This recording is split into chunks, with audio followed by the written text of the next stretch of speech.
Hello guys, welcome back to my YouTube channel. എൻ്റെ പുതിയൊരു വീഡിയോയിലേക്ക് എല്ലാവർക്കും സ്വാഗതം. ഈ വീഡിയോ എൻ്റെ പ്രഗ്നൻസി ജേർണിയുടെ സെക്കൻഡ് പാർട്ട് വീഡിയോ ആണ് കേട്ടോ. ഫസ്റ്റ് പാർട്ട് ഞാൻ ഡിസ്ക്രിപ്ഷനിൽ കൊടുക്കാം. ഫസ്റ്റ് പാർട്ട് നമ്മൾ അവസാനിപ്പിച്ച് നിർത്തിയത് NT സ്കാനിങ് ആയിരുന്നു. NT സ്കാനിങ് കഴിഞ്ഞ് ഡോക്ടറെ കാണിച്ചപ്പോൾ ഡോക്ടർ പറഞ്ഞു കുഴപ്പമൊന്നുമില്ല, നിങ്ങൾ രണ്ടുപേരും ഓക്കെയാണ്, ട്വിൻസ് അല്ലേ, അപ്പം രണ്ടുപേരും ഓക്കെയാണ്, പക്ഷേ നമുക്ക് സ്റ്റിച്ച് ഇടേണ്ടി വരും പറഞ്ഞു. എനിക്ക് ഓൾറെഡി ചെറുതായിട്ടൊരു ധാരണയുണ്ട്, ചിലപ്പോൾ സ്റ്റിച്ച് ഇടേണ്ടി വരും, കാരണം ട്വിൻസ് ആയ കാരണം ചിലർക്ക് ചെയ്യുന്നത് കണ്ടിട്ടുണ്ട്. എനിക്ക് വേണ്ടി വരും എന്നുള്ളൊരു ധാരണ ഉണ്ടായിരുന്നു. അപ്പോൾ ഓക്കെ, ഞങ്ങൾ പറഞ്ഞു ശരി സ്റ്റിച്ച് ഇടാൻ പറഞ്ഞു. അത് ഒരു സേഫ്റ്റിക്ക് വേണ്ടിയിട്ട് ചെയ്യാനാണ് ഡോക്ടർ ഉദ്ദേശിച്ചത്, അല്ലാതെ വേറെ കുഴപ്പങ്ങളും കാര്യങ്ങളൊന്നും ഉണ്ടായിരുന്നില്ല. പിന്നെ ട്വിൻസാണ്, ഇനി എന്തെങ്കിലും സംഭവിച്ചാലോ പോകെ പറയാൻ പറ്റത്തില്ലല്ലോ. ആ കോംപ്ലിക്കേഷൻസ് ഒഴിവാക്കാൻ വേണ്ടിയിട്ട് സ്റ്റിച്ച് ഇടാൻ പറഞ്ഞു. അങ്ങനെ ഞാൻ 3 ദിവസം അഡ്മിറ്റായി, സ്റ്റിച്ച് ഇടൽ കഴിഞ്ഞു. അവിടുന്ന് അങ്ങോട്ട് റെസ്റ്റ് തന്നെയായിരുന്നു, ഫുൾ ബെഡ് റെസ്റ്റ് എന്ന് പറയുന്ന അവസ്ഥ തന്നെയായിരുന്നു. സ്റ്റിച്ച് ഇല്ലാണ്ട് വലിയ കുഴപ്പമൊന്നും ഉണ്ടായില്ല. പിന്നെ 5 മാസത്തെ അനോട്ടമി സ്കാനിങ്ങിനുള്ള വെയിറ്റിംഗ് ആയിരുന്നു. 5 മാസത്തെ അനോട്ടമി സ്കാനിങ് കഴിഞ്ഞപ്പോൾ സ്കാനിങ് ഡോക്ടർ തന്നെ പറഞ്ഞു, നിങ്ങൾക്ക് ഓക്കെയാണ്, കുഴപ്പമൊന്നുമില്ല, പക്ഷേ സെർവിക്സ് ഷോർട്ടായിക്കൊണ്ടിരിക്കുകയാണ്. ഈ സ്റ്റിച്ച് ഇട്ടതിൻ്റെ മേലെയാണ് ഇത് നിൽക്കുന്നത്, അല്ലാച്ചെങ്കിൽ പ്രീടൈം ലേബർ വരാനുള്ള ചാൻസ് കൂടുതലാണ്. ഇതിട്ടിട്ടുണ്ടെങ്കിലും നിങ്ങൾക്ക് പ്രീടൈം ലേബർ വരാൻ ചാൻസ് കൂടുതലാണ്. ഒരു 34 ആഴ്ച എങ്ങനെയൊക്കെ ആയി കിട്ടിക്കഴിഞ്ഞാലാണ് ഉണ്ണോളെ നമുക്കൊരു കുഴപ്പമില്ലാതെ കിട്ടുള്ളൂ, അതുവരെ ബെഡ് റെസ്റ്റ് എടുക്കേണ്ടി വരും എന്ന് പറഞ്ഞു. എൻ്റെ ഡോക്ടറെ കാണിച്ചപ്പോഴും ലിസ്ത മാഡത്തിനെ കാണിച്ചപ്പോഴും ഡോക്ടർ തന്നെയാണ് പറഞ്ഞത്, സ്റ്റിച്ച് ഇട്ടതിപ്പോൾ എന്തായി, നന്നായി, ഇല്ലെങ്കിൽ അപ്പം നന്നായിരുന്നു, കാരണം സർവിക്സ് ഷോർട്ടായി. ഡോക്ടർ പറഞ്ഞു ഇനി എന്തായാലും ബെഡ് റെസ്റ്റ് ചെയ്തേ പറ്റും, കംപ്ലീറ്റ് റെസ്റ്റ് ആയിരിക്കണം, കിടന്നോടത്ത് എനിക്ക് ചെയ്യേണ്ട, അത്യാവശ്യ കാര്യങ്ങൾക്ക് മാത്രം എണീറ്റാൽ മതി, അങ്ങനെ പറഞ്ഞത്. ടൈം ലേബർ വരും എന്നുള്ള കാര്യം അറിഞ്ഞപ്പോൾ തൊട്ടിട്ട് ടെൻഷനായി. ചെറിയൊരു വേദനയൊക്കെ വരുമ്പോൾ ഇനി അതാവോ എന്നുള്ളൊരു നമുക്ക് തോന്നിയിരുന്നു കേട്ടോ. ഫുൾ ടൈം കിടക്കും, എല്ലാ കാര്യങ്ങളും അമ്മ ചെയ്തു തരും, പിന്നെ വാഷ്റൂമിൽ പോയാൽ മാത്രമാണ് എണീറ്റിരുന്നുള്ളൂ. ഫുൾ ടൈം കിടക്കുക. പക്ഷേ ഈ രണ്ടുപേരെ ഉള്ളിലെടുക്കുമ്പോൾ കിടക്കാൻ പോരാ, അങ്ങോട്ടും ഇങ്ങോട്ടും തിരിയാൻ ഇതിനൊന്നും പറ്റാത്തൊരു അവസ്ഥയും കാര്യങ്ങളൊക്കെ. 7 മാസത്തെ സ്കാനിങ് കഴിഞ്ഞപ്പോൾ പറഞ്ഞു കിടത്തത്തിന് ഒരു പ്രൊമോഷൻ കിട്ടി, 2 കട്ട വെച്ചിട്ട് പൊക്കി വെച്ചിട്ട് കിടന്നോളാൻ പറഞ്ഞു. കാരണം വീണ്ടും ഓരോ സ്കാനിങ്ങിന് പോകുമ്പോഴും സർവിക്സ് ഷോർട്ടായിക്കൊണ്ടിരിക്കുകയാണ്. അപ്പോൾ ഏത് നിമിഷം വേണമെങ്കിലും ലേബർ പെയിൻ വരാം, പ്രസവിക്കാൻ സാധ്യത കൂടുതലാണെന്നാണ് ഡോക്ടർ പറഞ്ഞു. അപ്പോൾ പിന്നെ അതിൻ്റെ കൂടെ തന്നെ പറഞ്ഞു മാക്സെൽഫും സ്റ്റിറോയിഡും അടിക്കാം, കാരണം അതടിക്കുന്നത് ഉന്നോള് നേരത്തോടുകൂടി ജനിച്ചു കഴിഞ്ഞാൽ അവരുടെ ലങ്സ് ഒന്നും ഡെവലപ്പ് ആയിട്ടുണ്ടാവില്ല, അപ്പോൾ അതിന് വേണ്ടിയിട്ട് ഉള്ളതാണ്, അത് ചെയ്യണമെന്ന് പറഞ്ഞാൽ അത് അഡ്മിറ്റായിട്ട് ചെയ്യാം. ഞങ്ങൾ വിചാരിച്ച് ഡോക്ടറെ അടുത്ത് പോയി ഒരു ദിവസം പോയി ചെയ്തിട്ട് വരാം, പക്ഷെ അത് അഡ്മിറ്റായിട്ട് ചെയ്യണം. അത് ഒരു ദിവസം രാവിലെ 8 മണിക്ക് അഡ്മിറ്റായിട്ട് പിറ്റേ ദിവസം രാവിലെ ഒരു 10 മണിയോട് കൂടിയിട്ടാണ് ഞാൻ ലേബർ റൂമിൽ നിന്ന് മാറിയത്. അതുവരെ ഞാൻ ലേബർ റൂമിൽ കിടക്കുകയായിരുന്നു. സാധാ റൂമിൽ കിടന്നിട്ടല്ല ഇഞ്ചക്ഷൻ ചെയ്യുന്നത്, ലേബർ റൂമിൽ അഡ്മിറ്റായിട്ടാണ് ചെയ്യുന്നത്. ഈ ട്രിപ്പ് കൂടെ മരുന്ന് ഇങ്ങനെ കയറ്റിക്കൊണ്ടിരിക്കുകയാണ്, അത് മെല്ലെ കയറുന്നുള്ളൂ, ഭയങ്കര സ്ലോ ആണ്, അത്രയും സ്ലോ ആയിട്ടാണ് കയറുന്നത്. അങ്ങനെ ലേബർ റൂമിൽ കിടക്കുമ്പോൾ ആരെയും കാണാനും നിൽക്കാനൊന്നും പറ്റില്ല.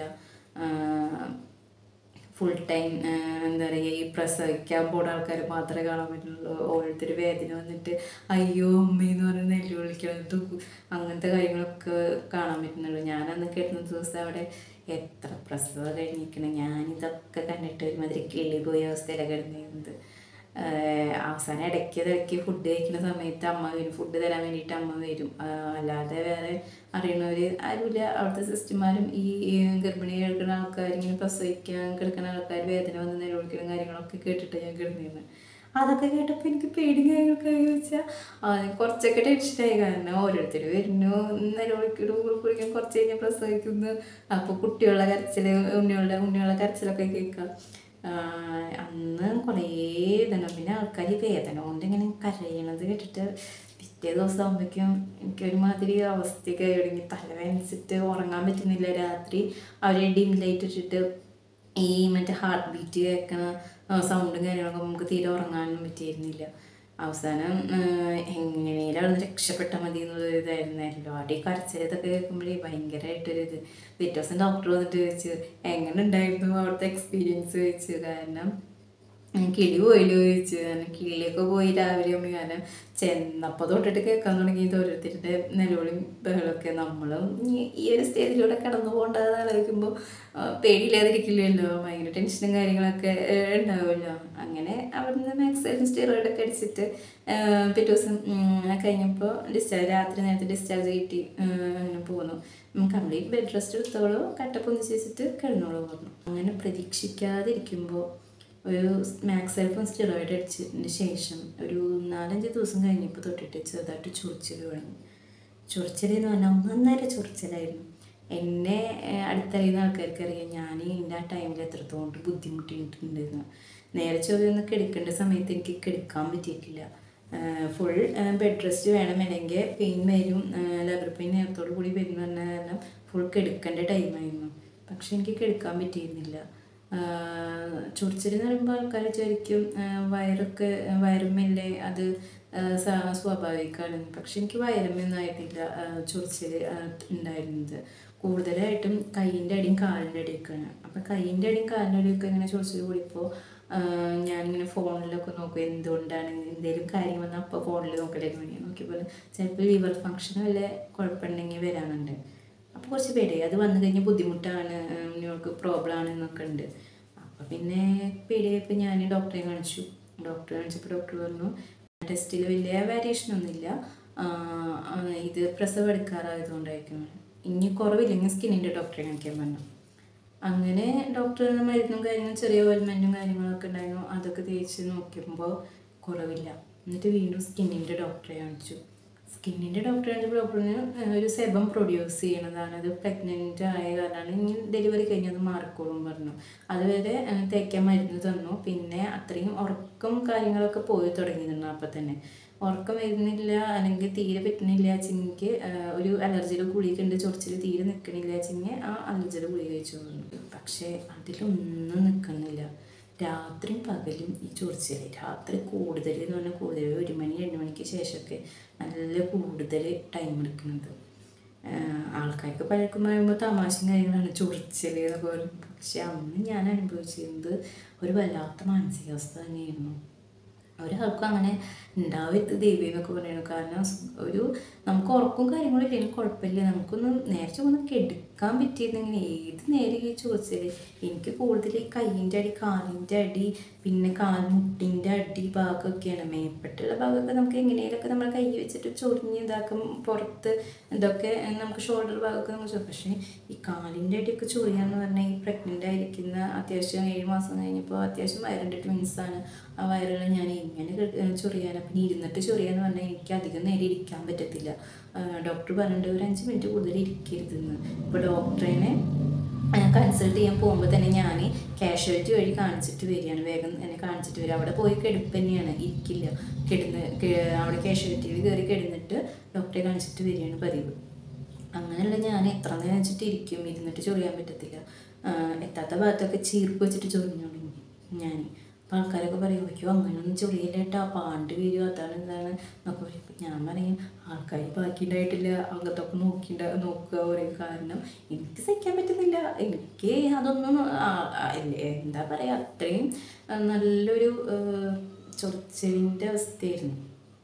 ഭയങ്കര ഒരു സമയമായിരുന്നു. ഞാൻ എൻ്റെ പ്രഗ്നൻസിയിൽ ഏറ്റവും കൂടുതൽ കഷ്ടപ്പെട്ടുള്ള ദിവസങ്ങളായിരുന്നു ലാസ്റ്റത്തെ ഒരു 1.5 മാസം. 7 മാസം സ്റ്റാർട്ട് ചെയ്ത് പകുതി ആയപ്പോൾ തൊട്ട് തുടങ്ങിയതാണ്. അങ്ങനെ ഞാൻ ചൊറിച്ചിൽ തുടങ്ങിയപ്പോൾ പരീക്ഷിക്കാവുന്നതൊക്കെ പരീക്ഷിച്ചു. ആയുർവേദത്തിൽ ഉള്ള മരുന്നുകളൊക്കെ ഞാനിങ്ങനെ പരട്ടാനൊക്കെ തന്നിട്ടുണ്ടായിരുന്നു. അങ്ങനത്തെ ഒക്കെ ഞാൻ എല്ലാവരുടെയും എന്നാലും പറയുന്ന ഉപദേശങ്ങളൊക്കെ കേട്ടിട്ട് മറ്റേ കക്കിന വെപ്പിൻ്റെ ഇലയിൽ കാല് ഇങ്ങനെ വെച്ചിട്ടിരിക്കുകയൊക്കെ ചെയ്തു. നമ്മൾ ചൊറിയുമ്പോൾ ഞാൻ ഈ ചീർപ്പ് വെച്ചിട്ട് ചൊറിയും. രാത്രി നേരത്തായാലും കൂടുതൽ ടൈം രാത്രി നേരത്താണ് നമുക്ക് ചൊറിച്ചിൽ കൂടുന്നത്. അപ്പോൾ ഈ ചീർപ്പ് വെച്ച് ചൊറിയുമ്പോൾ കാലിൻ്റെ സൈഡ് ഭാഗമൊക്കെ ഉണ്ടല്ലോ, പത്തിയുടെ ഭാഗത്തൊക്കെ ഇങ്ങനെ ചീർപ്പ് വെച്ചിട്ട് ഇങ്ങനെ ചൊറിയും. അത് ചൊറിയുമ്പോൾ നല്ല സുഖമാണ്, ഒരു ആശ്വാസം കിട്ടും. പക്ഷെ പിറ്റേ ദിവസം കുളിക്കുമ്പോൾ ഉള്ളൊരു വേദന ഉണ്ട്, 1.5 വേദന. എന്നാലും ഞാൻ ഇന്ന് ചൊറിയും. കാരണം എന്നെക്കൊണ്ട് സഹിക്കാൻ പറ്റുന്നില്ല. എനിക്കത് എത്രയും പെട്ടെന്ന് അങ്ങനെ ചൊറിയാൻ ടെൻഡൻസി ഇങ്ങനെ ഇറിറ്റേഷൻ ഇങ്ങനെ കൂടിക്കൊണ്ടിരിക്കുകയാണ്. അങ്ങനെ പോകെ എല്ലാവരുടെ സമാധാനമാക്കും, ഇങ്ങനെ ആശ്വസിപ്പിക്കലും കാര്യങ്ങളൊക്കെ ആയിട്ട് ഓരോ ദിവസം ഇങ്ങനെ തള്ളി തള്ളി തള്ളി തള്ളി ഇങ്ങനെ പോവാം. ഈ 34 ആഴ്ച തികയാൻ വേണ്ടിയിട്ട് ഞാൻ വിളിക്കാത്ത ദൈവങ്ങളില്ല. എത്രയും പെട്ടെന്ന് ദിവസങ്ങൾ പോകാൻ വേണ്ടി പ്രാർത്ഥിക്കുമായിരുന്നു. കാരണം 34 ആഴ്ച കഴിഞ്ഞാലാണ് നമുക്ക് കുഞ്ഞുങ്ങളെ ഹെൽത്തി ആയിട്ട് കിട്ടത്തുള്ളൂ. അല്ലെങ്കിൽ പ്രോബ്ലംസ് ഉണ്ടാവും. അതിന് മുന്നേയൊക്കെ ജനിച്ചു കഴിഞ്ഞാൽ പ്രോബ്ലംസ് കൂടുതലാണ് എന്നുള്ളതായിരുന്നു. ഈ 34ാമത്തെ ആഴ്ച എന്ന് പറയുന്നത് പ്രീ ടൈം ഡെലിവറിയാണ്. ശരിക്കും 38 ആഴ്ചയൊക്കെ കഴിഞ്ഞ് ഡെലിവറി ആവുന്നതാണ് നമുക്ക് നല്ലത്. പക്ഷേ എൻ്റെ ഒരു മാനസികാവസ്ഥയിൽ 34 ആഴ്ച കഴിഞ്ഞ് അന്ന് തന്നെ എനിക്ക് പ്രസവിച്ച കുഴപ്പമില്ല, എന്നെ സി സെക്ഷൻ ചെയ്തോന്ന് ഞാൻ അങ്ങോട്ട് പറയുന്നുള്ളൊരവസ്ഥയിലായിരുന്നു ഞാൻ. കുറച്ച് വന്നതിന് ശേഷം ഉറക്കത്തിൻ്റെ താളം തെറ്റിയപ്പോൾ തന്നെ ഫുഡിൻ്റെ കാര്യത്തിലൊക്കെ ഞാൻ ശ്രദ്ധിക്കാതെയായി. ഫുഡ് കാര്യങ്ങളൊന്നും ശരിക്കും കഴിക്കാതെയൊക്കെയായി. ഭയങ്കര ബുദ്ധിമുട്ട്. ഉറക്കം ശരിയല്ലെങ്കിൽ എല്ലാം ആധാരത്തിലാവുമെന്ന് അറിയില്ല, ആ ഒരു അവസ്ഥയായിരുന്നു. ഇപ്പോൾ ഒരു സ്കാനിങ് കഴിഞ്ഞപ്പോൾ പറഞ്ഞു, ഡോക്ടർ പറഞ്ഞു ഒരാൾ വെയിറ്റ് കുറവുണ്ട്, ഒരാൾ വെയിറ്റ് കുറവാണ്, ഒരാൾ കുഴപ്പമില്ല. അതുവരെ രണ്ടുപേരും ഒരുമിച്ച് ഒരേ വെയിറ്റോട് കൂടിയിട്ടാണ് പറഞ്ഞിരുന്നത്. അല്ല, ഒരു 7.5 മാസം കഴിഞ്ഞ് 8 മാസം സ്റ്റാർട്ടിങ്ങൊക്കെ ആയപ്പോൾ പറഞ്ഞു ഒരാൾ വെയിറ്റ് കുറവുണ്ട്, ഒരാൾ കുഴപ്പമില്ല പറഞ്ഞു. പിന്നെ ഇതിൻ്റെ ഇടയിൽ വെയിറ്റ് വയ്ക്കാൻ വേണ്ടി ഫുഡ് കഴിക്കലായി. എനിക്ക് ഫുഡ് തരുന്നതും എന്നെ നോക്കുന്നതും എല്ലാം എൻ്റെ അമ്മ തന്നെയാണ്. എൻ്റെ എല്ലാ കാര്യങ്ങളും ചെയ്തു തരുന്നതൊക്കെ അമ്മ തന്നെയാണ്. എൻ്റെ ഉറക്കം പോയ അന്ന് തന്നെ അമ്മയുടെ ഉറക്കം പോയിട്ടുണ്ട്. ഞാൻ ഈ കട്ട വെച്ചിട്ട് കിടക്കണ കാരണം അമ്മേൻ്റെ അടുത്ത് കിടന്നിരുന്നില്ല, അമ്മ താഴത്താണ് കിടന്നിരുന്നത്. പക്ഷേ ഈ ചൊറിച്ചിൽ വന്നതിന് ശേഷം എനിക്ക് ഉറങ്ങാൻ പറ്റുന്നില്ല. ആരെങ്കിലും ഒരാൾ എൻ്റെ കാലിങ്ങനെ തലോടി തരുമ്പോൾ മാത്രമാണ് എനിക്കൊന്ന് ഉറങ്ങാൻ ഒരു 5 മിനിറ്റ് നേരം കണ്ണടയ്ക്കാൻ പറ്റുന്നത്. രാവും പകലും എൻ്റെ അമ്മയുടെ ഡ്യൂട്ടി അതായിരുന്നു, എൻ്റെ കാലിങ്ങനെ തടവിക്കൊണ്ടിരിക്കുക. എനിക്ക് കയ്യെ ബാക്കി ഭാഗങ്ങളൊക്കെ എനിക്ക് ചെയ്യാൻ പറ്റുന്നതാണ്, പക്ഷെ കാലൊന്നും എനിക്ക് എത്തുന്നില്ല. പോകെ പോകെ അവസാനം അമ്മയ്ക്ക് ഉറക്കമില്ലാണ്ട് അമ്മയ്ക്ക് വയ്യാണ്ടായി തുടങ്ങി. അപ്പൊക്കെ ഞാൻ പിന്നെ രാത്രി ഞാൻ തന്നെ എഴുന്നേറ്റ് ഇരുന്നിട്ട് ചെയ്യാൻ പാടില്ല എന്നാലും ഞാൻ തന്നെ എഴുന്നേറ്റ് ഇരുന്നിട്ട് ചീപ്പ് വെച്ചിട്ട് ചൊറിഞ്ഞിട്ട് അങ്ങനെ ഇരിക്കൽ തന്നെയാണ്. ഇടയ്ക്ക് എനിക്ക് നടക്കുക, അങ്ങനെയൊക്കെയായി. തീരെ ഉറക്കും കാര്യങ്ങളൊന്നും കിട്ടാത്ത അവസ്ഥ വല്ലാത്തൊരു ബുദ്ധിമുട്ടായിരുന്നു.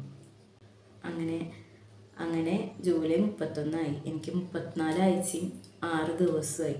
ഇതിൻ്റെ ഇടയിൽ ഇങ്ങനെ ഡോക്ടറെ കാണിക്കുകയും കാര്യങ്ങളൊക്കെ അതിൻ്റെ ഇടയിൽ നടന്നു പോകുന്നുണ്ട്. പക്ഷെ 31-ാം തീയതി അത്രയും മാനസികമായിട്ട് തളർന്നൊരു ദിവസം എന്ന് പറയുന്നൊരു ഇതായിരുന്നു. രാവിലെ ആയപ്പോൾ തന്നെ അന്ന് തലേദിവസം ഉറങ്ങിയിട്ടില്ല. ഞാൻ പറയുന്നത് എനിക്ക് ദേഷ്യം സങ്കടമൊക്കെ വന്നിട്ട് ഞാൻ എന്തൊക്കെയോ ചെയ്യുന്നുണ്ട്. അതിൻ്റെ ഇടയിൽ ഇങ്ങനെ ഇരിക്കുമ്പോൾ ഞാൻ പറയും, ഞാൻ ഡോക്ടറെ അടുത്തേക്ക് പോവുക, അഡ്മിറ്റ് ആവാൻ പോവുക, ഇനിയൊന്നും നോക്കാനില്ല. അപ്പോൾ എൻ്റെ ഹസ്ബൻഡ് അമ്മയും പറയുന്നുണ്ട് ഇന്നത്തെ ഒരു ദിവസം കൂടിയും കഴിഞ്ഞ് നാളെ പോവാം. അവർ പറയേണ്ടത് ഇന്നത്തെ കൂടി ക്ഷമിക്കുക, നമുക്ക് നാളെ മതി. ഞാൻ പറഞ്ഞു ക്ഷമിച്ച് ഇതുവരെ എത്തി, എന്നെ കൊണ്ട് പറ്റില്ല. ഒരു ദിവസം കൂടി കഴിഞ്ഞ് പോകാൻ എനിക്ക് ആലോചിക്കാൻ വയ്യ. രാവിലെയൊക്കെ എങ്ങനെയൊക്കെ കഴിഞ്ഞു, പക്ഷെ രാത്രി കഴിഞ്ഞപ്പോൾ അത്രയും ബുദ്ധിമുട്ടുള്ളൊരു ഇതാണ്. ഹോസ്പിറ്റലിൽ പോയി അഡ്മിറ്റ് ആയി അവർ എന്തെങ്കിലും ചെയ്താലോ എന്നുള്ളൊരു ധാരണയിലാണ് ഞാൻ പറഞ്ഞു ഞാൻ അഡ്മിറ്റ് ആവാൻ പോകുമെന്ന്. കുറേയൊക്കെ അവർ പറഞ്ഞപ്പോൾ ഞാൻ സമ്മതിക്കില്ല, ഞാൻ പോവാന്നൊക്കെ പറയും. അതിൻ്റെ ഇടയിൽ എനിക്ക് ഉറങ്ങാൻ പറ്റുന്നില്ല. അമ്മ അങ്ങനെ അമ്മയ്ക്ക് പണികളുണ്ട്, നമ്മുടെ പണികളൊക്കെ എടുത്തിട്ടിരിക്കുക.